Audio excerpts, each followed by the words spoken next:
Oh boy, oh boy, oh boy. Oh boy, oh boy. I don't know if it's gonna be fun.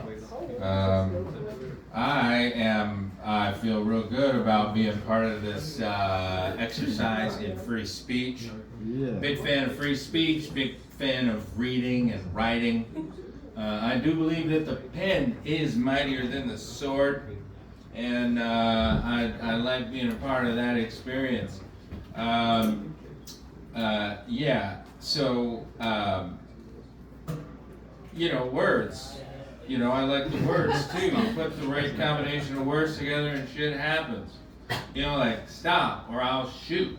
Yeah. It's an interesting, you put together words and then you create a narrative.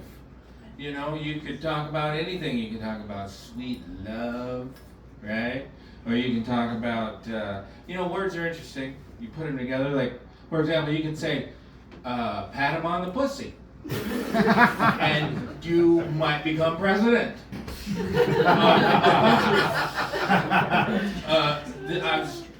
I really want the power of words to sink in, because that's how we reach clarity and resolution about things, and we get to talk about the things that we care about, and I think that's the way we can heal the country. And what I think we should try is some of these faith healers, where they just put their hands on you, and then all of a sudden, like, let's say you were crippled. Can we say crippled? And then you get up out of your wheelchair and you walk, and he's like, raise, what's his name?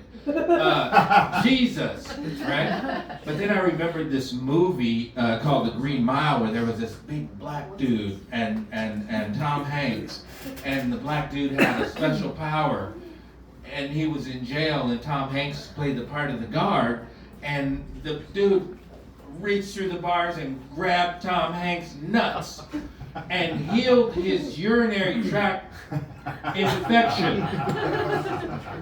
And I was thinking, okay, because I'm skeptical of the faith healers and the magic touch, what would convince me and make a believer out of me is if one of these faith healing, snake eating motherfuckers went to Washington, okay, and just started grabbing congresspersons by the nuts and coochie.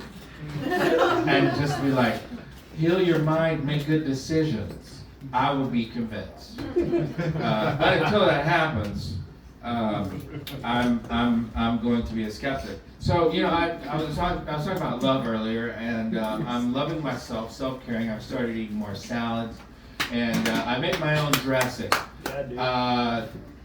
Apple cider vinegar and olive oil, and I was shopping for the olive oil, and it said extra virgin. I felt like I was in the mood for extra slutty, but you go with what's available. Speaking of like big black dudes in prison, here's what I was thinking. Now, I'm not a bleeding heart liberal, right? But I think we could do better with our incarceration, with our penal code stuff. And just imagine a guy on death row, right? He's like, it's like the last day, and they say, do you want a meal, a free meal on the state? What do you want? And he says, no, I don't want a meal. I want some booty, right?